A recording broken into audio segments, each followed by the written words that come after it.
Okay, last time we talked about lists, and today we're going to talk a little bit more about lists and a lot of the cool things you can do with lists that make them particularly useful. There is a lot of what are known as methods and what are known as functions that work on lists. And so I'm going to show you some of those today and what they do, not necessarily in order. So I'm going to create my list, and it is going to equal, we're going to start with numbers.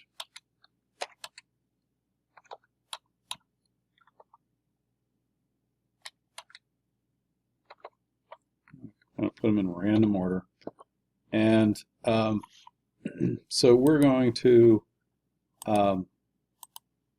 first of all, let's talk about what we talked about last time, and I just want to go over because I didn't feel like I didn't discuss it well enough in my original video, so I'm going to add this, and that is the use of index numbers. So if I say my list, if I say print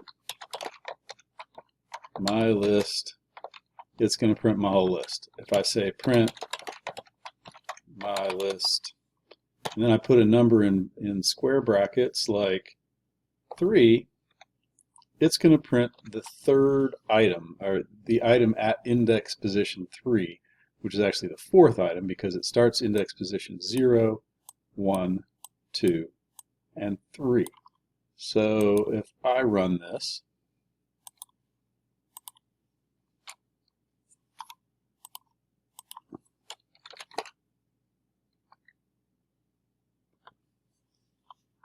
it's going to print out my list, which is the whole list, and then it's going to print out the item at index position 3, which is the fourth item in here, which is 99. Now I can say that my list 3 equals 101, and then I can print my list again. When I do that, you will see that I changed item number 3 at index position 3 from 99 to 101. All right, so that is how we can use index numbers to change different things on our list. But there's other stuff we can do. For example, pop. Pop will remove the last item from our list. So if I print my list and then my list again,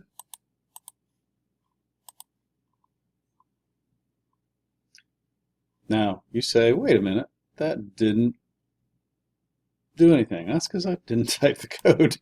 That's why it didn't do anything. So if I say my list dot pop and I run it again,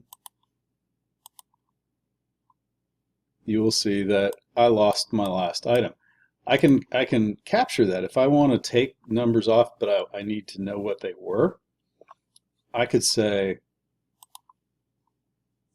x equals my list.pop, and then if I print x,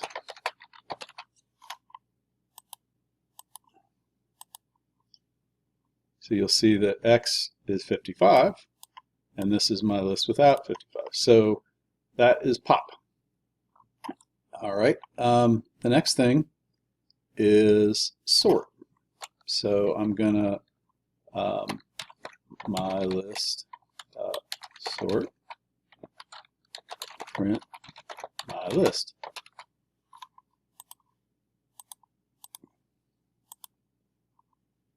Now you'll see that it sorted my list into numeric order. Temporarily, I'm going to make another list. I'm going to say my list equals Sue, Mary, Alice,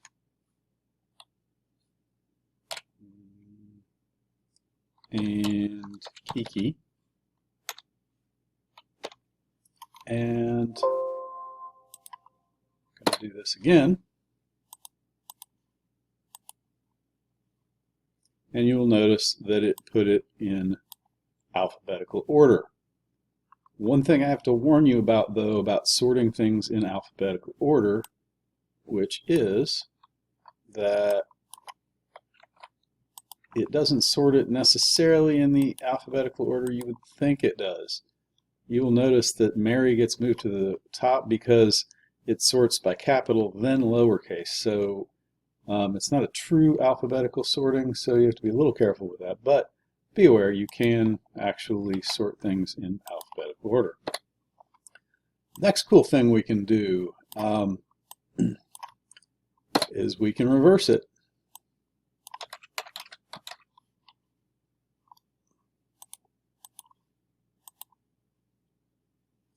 And you'll see that puts it in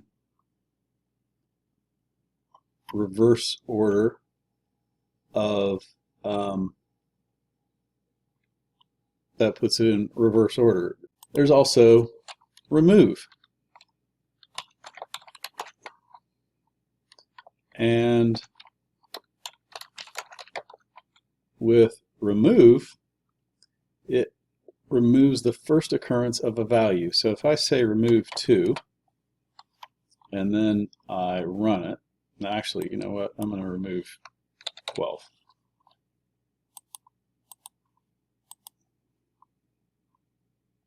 So you will see that it removed 12 from my list. But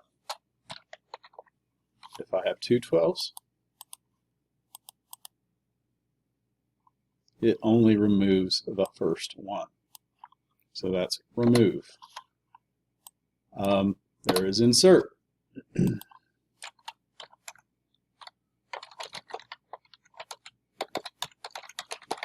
Now, insert requires two things. First of all, it requires knowing where you want to insert it. So let's say I want to insert this after 99.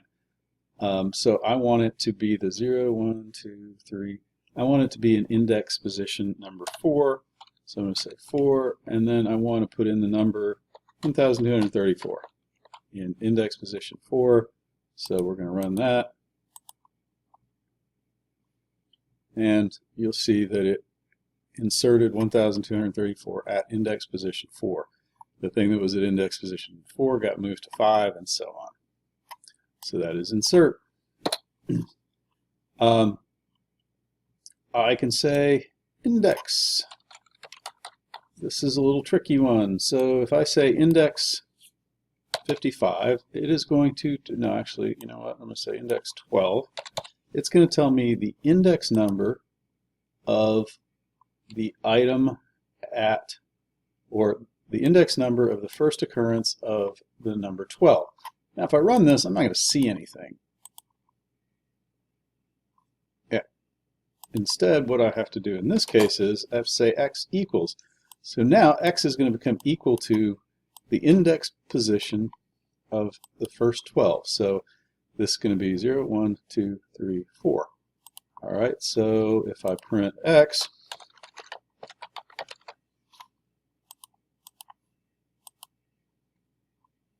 you'll see that I get a 4. That's saying that the first occurrence of the number 12 is at index position number 4.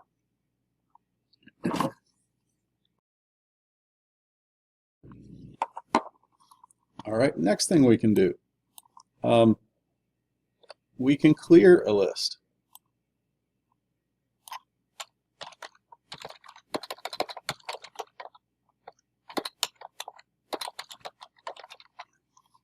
Now, hopefully you can figure out what this does.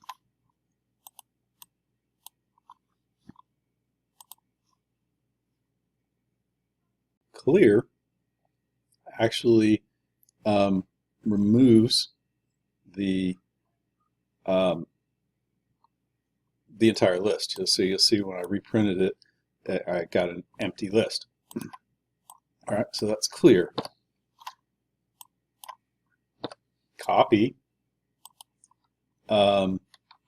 just copies the list. So if I say x equals my list dot copy, and then I print x, I'm going to get basically, so you can see that is x, which is just a duplicate copy of my list. Now, couple other things. So,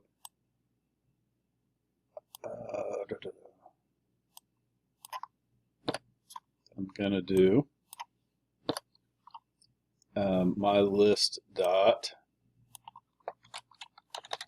okay, my list dot append. And when I say my list dot append, I give it a value that I want to add, and it will add it to the end of my list.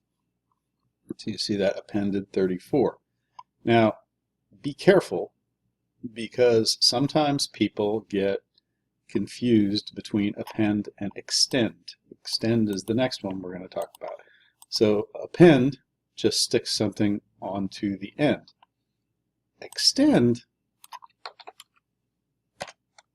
takes a list and adds it to the end of my list. So if I had a second list,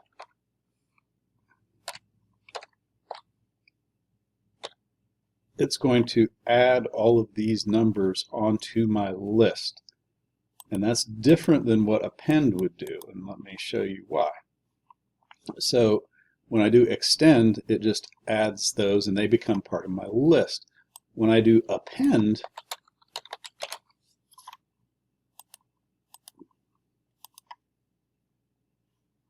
it appends it as a second list. So it is a list of lists. So while that may not make sense to you now, if I were to print out, here's how it's different. If I were to print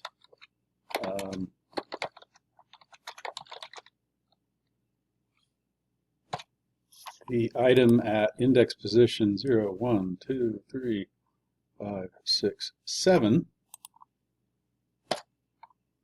I'm not going to get that one value that might be what I'm trying to get. Instead, I'm going to get that list.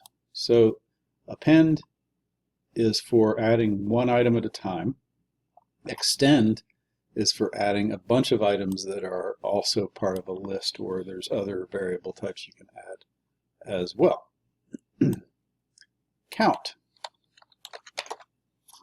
is going to tell me how many times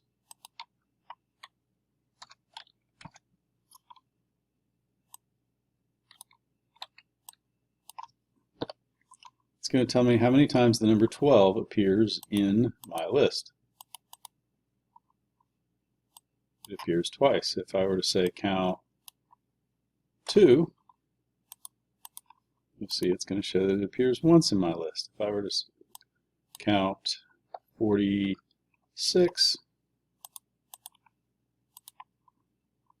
46 appears 0 times in my list. So those were all of, or not all of, but many of the what are known as methods. Now, for our purposes in regular programming, the difference between a method and a function aren't that important. It becomes important, more important, when we get into advanced programming. Although, I will say this once for those of you who are really into this, all functions are, I'd say all methods are functions, but not all functions are methods. So don't try to figure that out. All of those, you'll notice that we use dot notation. We used a list, then a dot, then the method name, and then parentheses, right? You're going to notice that all of the functions are different. Instead of that, we're going to use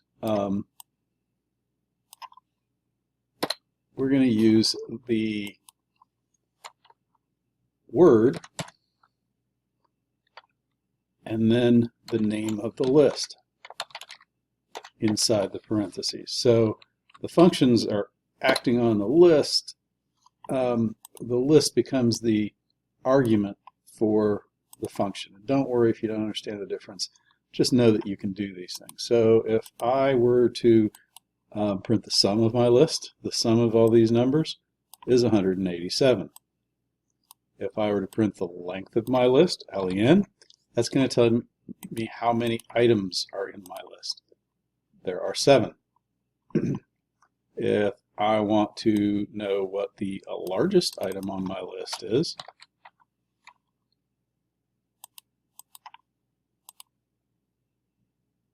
it is 99. I want to know what the smallest number in my list is. I use the min function. It is 1. All right, and so I just wanted to point out one kind of cool thing you can do with your list, which is to, if you wanted to find an average on your list, you could say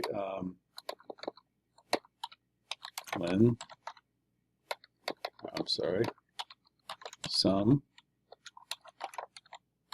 my list divided by len my list. Now, obviously, if your list has words in it, this is not going to work, but if your list is made up of numbers, you can get your average that way. So the average of the numbers in my list are 26.714285, 7142857. I bet it went 4285 again. Just anyway. All right, so those are some of the things you can do with lists. That's why lists are really so useful, because if I had 10 students, for example, in my example before, if I had 10 students, if I had student 1 was Sue, student 2 was Mary, student 3 was Alex, student 4 was Kiki, that would be much harder to sort than just doing it using one of these functions or methods in a list. All right, so hope you learned something from this.